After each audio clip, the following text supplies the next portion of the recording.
இருக்கீங்க? டீட்டெயில்ஸ் வழிகாட்டி நல்லா இருக்கீங்களா? வணக்கம் வணக்கங்க. நான் நல்லா இருக்கேன். நீங்கள் நல்லா இருக்கீங்களா? ரொம்ப சந்தோஷம்ங்க. அப்படி கட்டணும். வேறு என்ன சார் இன்றைக்கி என்ன சார் வேறு சிறப்பு தகவல்?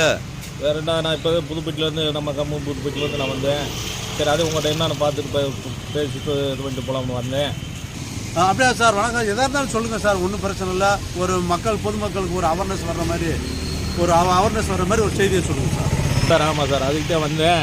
ஏன்னா இப்போ மழை காலமாக இருக்குது. இப்போ கூட நேற்று கூட ஒரு செய்தி பார்த்தேன். நம்ம குற்றாலத்தில் சுற்றுலா போன இடத்துல ஒரு சின்ன பயலை, ஒரு அளவான பயலை வந்து திடீர் வெள்ளத்தில் அதனால் இழுத்துட்டு வந்துருச்சு.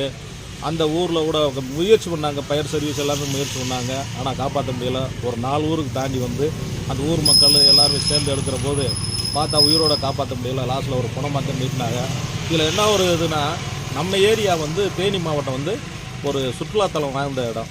ஏன்னா இதில் வந்து மெயினாக சொல்கிறது என்னென்னா, நம்ம முல்லை பெரியாறு, சுருளி ஃபால்ஸு, மூளை வைகையாறு, நம்ம கொட்டக்குடி ஆறு, நம்ம சோத்துப்பாறை, இப்படி நிறையா வந்து சுற்றுலாத்தலங்கள் இருக்கக்கூடிய நீர் ஃபால்ஸ் இருக்கக்கூடிய ஒரு பகுதி சார்.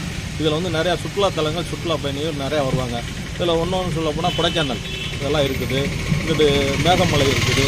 இதில் மேகமலை வந்து அருவி இருக்குது. நிறையா போய் பார்க்கக்கூடிய இடம் இருக்குது. இதில் போகிறபோது மக்கள் வந்து விழிப்புணர்வாக போகணும். காரணம் என்னென்னா, மழை காலம் இது இருக்கிற சூழ்நிலையில் எல்லோரும் போகணும். இப்போ இந்த மூளை வைகையாறுலாம் சொல்லுவாங்க, மக்கள் வந்து விழிப்புணர்வாக இருக்கணும்னு சொல்கிறோம். ஏன் சொல்கிறோம்னா, அந்த காலத்திலே சொல்லுவாங்க வறண்டு கிடக்கு, அதுக்கு பேர் வரட்டையாறு அப்படிங்க. நீங்கள் வந்து இது பண்ணுறதுங்க இருக்கியா அப்படின்னு சொல்லி கேட்பாங்க. அந்த காலத்திலேயே எம்பியாக இருந்த ராஜாங்கம், கூடலூர் ராஜாங்கம்னு, அவர் வந்து திமுகவை சார்ந்தவர். கூடலூர் ராஜாங்கம் அவர் சட்டசபை பார்லிமெண்ட்டில் பேசுகிறத கூட கேட்டிருக்காரு. இந்த வரட்டாருக்கு வந்து இந்த இதுக்கு வந்து வருஷ நாட்டு பாலவன்மு கூட கேட்டிருக்காரு. ஏன்னா மக்கள் தண்ணி வரும்போது எங்கிட்ட கடந்து அங்கிட்டு போக முடியாதுங்க, 2 பக்கம் மக்கள் கூடியிருக்காங்க, அதனால் போக முடியாதுங்க அப்படின்னு சொல்லி அவர் கேட்குற போது, அங்கே இருக்கிற பிரதமர் முதலமைச்சர் என்ன இருந்திருக்காங்கன்னா, ஏங்க அதே மணலாக இருக்குது, அதுக்கு என்னங்க அதுக்கு, அதை போய் நீங்கள் கேட்டுக்கிறீங்க அப்படிங்க. வரட்டாருங்க அப்படிங்கிறது பேருதேங்க வரட்டாரு, ஆனால் அது மழை வந்து அது முரட்டாருங்க அப்படின்னு சொல்லி ரொம்ப வந்து பொதுமக்களுக்கான விழிப்புணர்வுலாம் சொல்கிறீங்க. இப்போ விடுமுறைன்றதுனால சுற்றுலா கூட்டு போகிற பெற்றோர்களுக்கு நீங்கள் சார் என்ன சார் சொல்ல வர்றீங்க?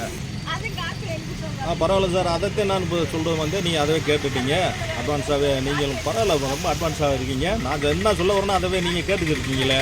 இப்போ என்ன சார்னா, மழை காலம், நம்ம பகுதி சுற்றுலா பகுதி, நிறையா பேர் லீவு காலத்தில் பிள்ளைகளை பூரா சுற்றுலா பயணத்துக்கு சுற்றுலா இடங்களுக்கு கூப்பிட்டு போகிறாங்க செய்கிறாங்க.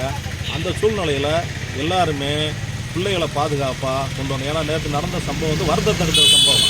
அதனால் எல்லோரும் தங்களுடைய பெற்றோர்கள் பிள்ளைகளை பாதுகாத்து நல்லபடியாக சுற்றுலா பயணத்தை முடித்து இன்ப சுற்றுலாவாக செல்லுமாறு அவர்களை பணிவோடு கேட்டுக்கொள்கிறேன் சார். இப்போ ரொம்ப தெளிவாகவும் முறையான விளக்கம் சொல்லிட்டீங்க. இப்போ இந்த பெற்றோர்கள் வந்து பிள்ளைகளை வந்து சுற்றுலாவுக்கு வந்து இயற்கையான இடத்துக்கு அதிகமாக அழைச்சிட்டு போகிறாங்களே, அதுக்கு என்ன சார் காரணம்? இப்போ சார், பிள்ளைகளை வந்து எதுக்கு சுற்றுலா கூப்பிட்டு போகிறாங்க செய்கிறாங்கன்னு சொன்னால், பிள்ளைகள் வந்து ஓராண்டு பள்ளிக்கூடம், அது காலேஜு அப்படின்னு முடிச்சுட்டு இந்த லீவு டயத்துக்கெல்லாம் அங்கங்கே இயற்கையை ரசிக்கிறதுக்கு இதெல்லாம் கூப்பிட்டு போகிறாங்க செய்கிறாங்க. முதல்ல எப்படி இருக்குன்னு சொன்னால், இயற்கையாகவே மரங்கள் நட்டு மரங்கள் வளர்த்து இருக்காங்க.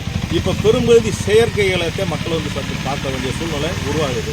இதெல்லாம் நம்ம மாற்றுறதுக்கு பழையபடிக்கு பழைய நிலவரத்துக்கு வரணும்னா நிறையா மரங்களை நட்டு மரங்கள் சாட்டி அந்த நாடு செழிக்கும். இந்த நாடு செழித்தா நம்ம எல்லாருமே நல்லா இருப்போம். இயற்கை வளமாக காப்போம். அதாவது நோயற்ற வாழ் மனிதனுக்கு குறையற்ற செல்வம் ஒன்று அந்த காலத்தில் முன்னேறி சொல்லியிருக்காங்க. அதை நம்ம எல்லாம் பின்பற்றினோம்னா நமக்கு மிகவும் நல்லா இருக்குன்னு நம்ம நியூஸ்காரராக தெரியப்படுத்துது. இன்றைக்கி வந்து உங்களை தனிச்சதில் வந்து ரொம்ப சந்தோஷம். மரம் வளர்க்குறதை பற்றி ரொம்ப தெளிவாக சொல்லியிருக்கீங்க. பெற்றோர்களுக்கான அறிவுரை சொல்லியிருக்கீங்க. இது வந்து தொடர்ந்து நீடிக்க இருக்கிறத பற்றி ரொம்ப சந்தோஷம்.